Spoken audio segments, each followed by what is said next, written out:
fans, once again, it is me, the Horror Miser Monty G. Yes, it's time to do another Top 20 for 2020. This time, it's the Top 20 horror sequels. Yes! Now, the Top 20 for 2020 was created by my good friend Jason from Horrific Nightmares JM and Joe the Horror Man. They always come up where we have to do 2 lists throughout the month. Or earlier this month, I think we did, I can't remember what we did earlier this month, but for now we're doing the top 20 horror sequels for 2020. And I have picked up my top 20. Now keep in mind, this is my list. This is what I believe are the top 20 horror sequels in my opinion. So let's get started. So obviously we're going to have some old school horror in here, and I'm going to pick for number 20, Frankenstein Meets the Wolfman. I thought this was an excellent follow-up from Frankenstein and the Wolfman. We have an excellent fight scene between these two great legendary creatures, and I believe it's one of the best of the Universal Monster series outside of their individual films. So I'm coming in at number 20, Frankenstein Meets the Wolfman. Coming in at number 19, it's The Rage Carrie 2. Now, a lot of people didn't like this sequel. Now, obviously, it's not as good as the first one, but I thought Emily Burrell was a good follow-up, did a good job as as a half-sister of Carrie.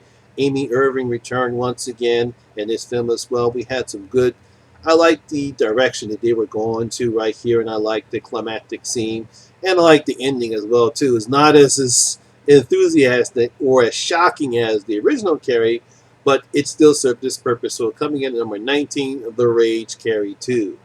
Coming in at number 18, it's a follow-up to a found footage film simply called VHS. This is VHS 2. Now, the premise of this found footage is simple. This time we have a boyfriend, girlfriend, whoever they are, investigators. They break into this house. The woman starts watching a whole bunch of VHS tapes, and weird shit starts to happen to her. We get some great stories out of this one. One of the stories was this biker who unfortunately winds up getting involved in the beginning of a zombie apocalypse. He crashes. He gets bit by the zombie. He becomes one. He goes on a little rampage, and it's all done on one of those little cameras that he has on his helmet. It also has some other interesting stories as well. I actually like this one. I believe I actually like this better than the original one. So coming at number 18, VHS 2. Coming at number 17, we have Rec 3 Genesis, or REC, or Record 3 Genesis. It's a follow-up to 1 and 2. What's interesting about Genesis is that it takes place in between the first and second episodes. In this one, we have this wedding. Now, keep in mind, this is in Spanish. This is a Spanish film, so you have to follow subtitles, which I didn't mind. I know some people don't like it. And one of the infected somehow manages to get into this wedding, and all chaos ensues. I really like this one. So if you haven't seen Rec 3, please watch it. So coming at number 17, Rec or Record 3 Genesis. Coming in at number 16, this is what I believe my favorite in the Hellraiser series. It's Hellraiser 3 Hell on Earth. Yes, Doug Bradley once again returns as Pinhead, this time as the protagonist. We also get to see him and his old character before he became Pinhead. Terry Farrell from Star Trek's Deep Space Nine is in this one as well. Christie also has a cameo in this film as well. Actually, I thought it was a pretty good film and a good follow-up for the second Hellraiser. Number, like I said before, this is my best in this series. So coming in at number 16, Hellraiser 3, Hell on Earth. Coming in at number 15, it's Final Destination 2. Now, what I liked about this one, this story is a little bit more concentrated. It's actually more stronger, and it actually gets the plot more meat as opposed to the first one. Not that I didn't have a problem with the first one, but in this one, we know the storyline. We have this series of people where one of the person has a premonition. We see several people die in horrible deaths, and then the vision is over. The person stops the people from dying, and then all of a sudden, they start to die again in very horrible deaths. But this one definitely ups the kill factor, and they come up with creative ways to kill the people who were supposed to die in a car accident, this one on a freeway. So coming at number 15, Final Destination 2. Coming in at number 14, we have Predator 2. Once again, Danny Glover and Gary Busey from Lethal Weapon have been reunited in this one, Predator 2. Now, obviously, not as strong as the original Predator. We don't have Arnold Schwarzenegger in here. But Danny Glover does a good job as a leading man. And Gary Busey, well, he's Gary Busey in this one, too. And, of course, we do have the Predator. And, of course, it has one of my favorite lines. You want some candy? So, coming in at number 14 is Predator 2. Coming in at number 13 is the follow-up to Hostel, Hostel Part 2. Yes, once again, this time we have three ladies. One of them is Lauren Germain from Chicago Fire. We don't remember her. And Lucifer. I believe she's still on that show as well. This time we have the three ladies who take a vacation to the Eastern European country, which I can't think of right now.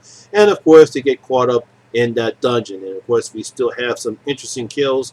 One of the actresses, I really have to give her credit. She has to hang upside down for at least a good 5 to 10 minutes before that scene is over with. So you get her credit for how long she had to stay suspended that way.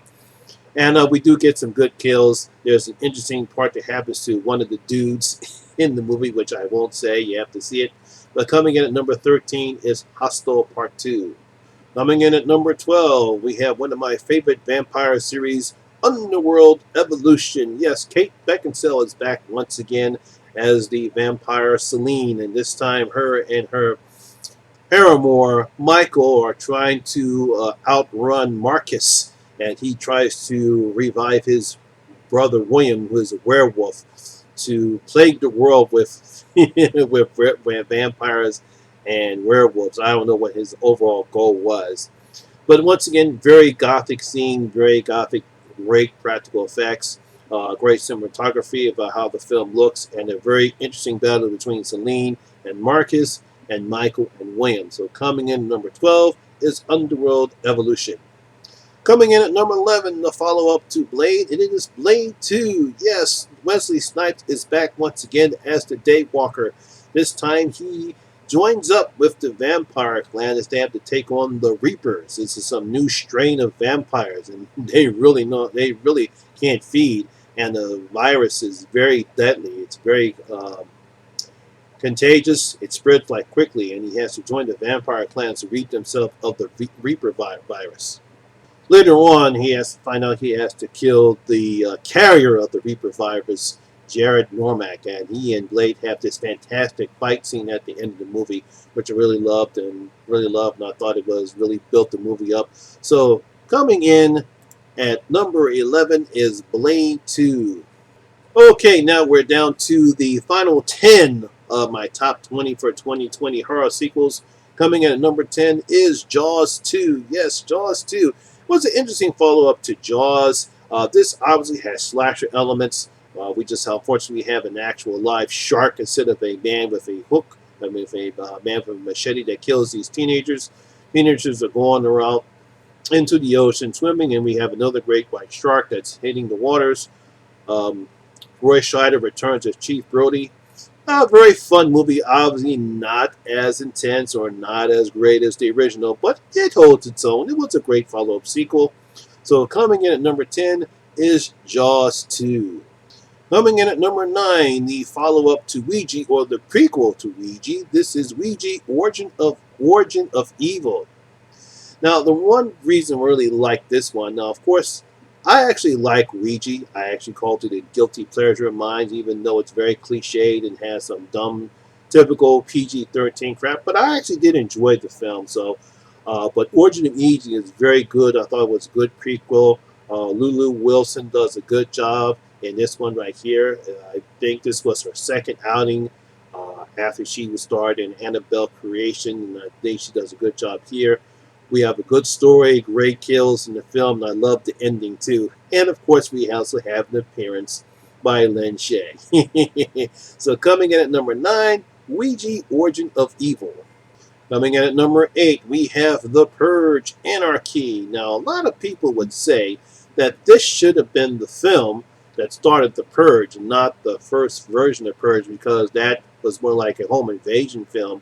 Here in The Purge Anarchy, we actually get to see The Purge outdoors, to see what it's like to see how people who have 12 hours to commit any type of crime, including murder, and get away with it. And I thought that, yes, I did like The Purge. This was a decent follow-up here. We have Frank Grillo. He plays a man who is out to get revenge. That's how he wants to do this purge. We also have a series of people who are following him trying to survive the night. And I thought it was a good follow-up. Nice, violent film. Some secrets are revealed, and some of the origins of the Verge are exposed in this one right here. But coming in number 8, The Purge Anarchy. Coming in at number 7, we have the sequel to The Hills Have Eyes remake, The Hills Have Eyes 2, 2007. Now, I actually thought this was a pretty good follow-up to the remake.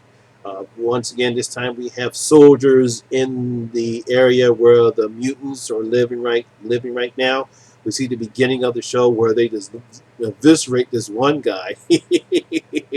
There's a scene where one of the soldiers that was there earlier, he literally hid inside of a porta potty because that's how much he had to get away from them. We have some good, decent kills. We see that the mutant cannibals now want to breed as they home in on their genetic instincts to mate, and that's what they want to do with the women. So coming in at number 7, we have The Hills Have Eyes 2. Coming in at number 6, we have It Chapter 2. Yes, a lot of people are going to probably give me flack on that because a lot of people did not like It Chapter 2. Now, I can understand the reason why. I said it before. It's easier to probably show kids being scared as opposed to being adults being scared. Now, I guess that's the reason why in the book, when we get to the adults, that's where the book kind of struggles because, again, it's hard trying to show adults in fear. It can be done, but, obviously, I don't know where the disconnect came between the children and the adults, but in the book and in both the 1999 miniseries and in It Chapter 2, for some reason, a lot of people did not like the adult version. I had no problem with it, and I enjoyed the film.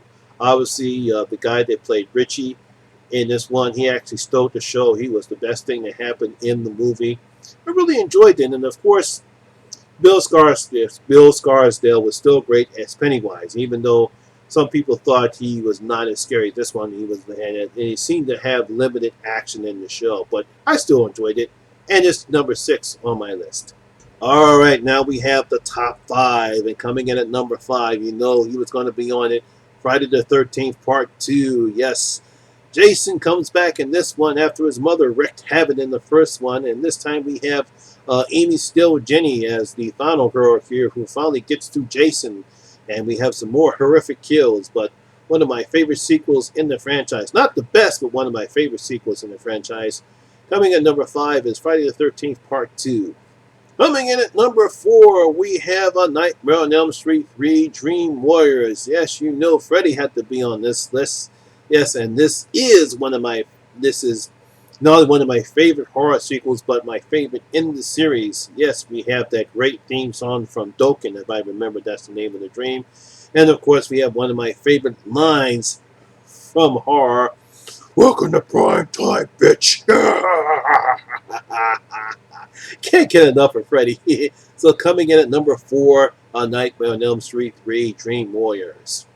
Coming in at number 3, yes, the decent follow-up of Alien. Obviously, Aliens. Yes, Sigourney Weaver is back as Ripley. This time, she has to go back to the planet LV-43. I forget the name of it, LV something. And this time, there's a whole planet of them, and she has to conquer her fears. That's what Burke tells her. Once again, this is kind of more in the sci-fi action realm, but we still have elements of horror in it because, hey, the xenomorphs are creatures. And of course, we have that decent fight between Ripley and the Alien Queen. And of course, one of the favorite lines in horror, "Get away from her, you bitch!" So coming in at number 3, Aliens. Coming in at number 2 is Insidious Chapter 2. Now, a lot of people did not like this one, but I enjoyed it. I thought it was decent. I actually liked it even more. I actually thought they did an even better job with the frights and the setting and the tone with this one than they did with the first one. Patrick Wilson was great in this as well. Lynn Shay was decent in this one as well, where she tries to navigate herself throughout the further. And I liked the mystery in the background they were trying to solve as well. So coming in number 2 is Insidious Chapter 2.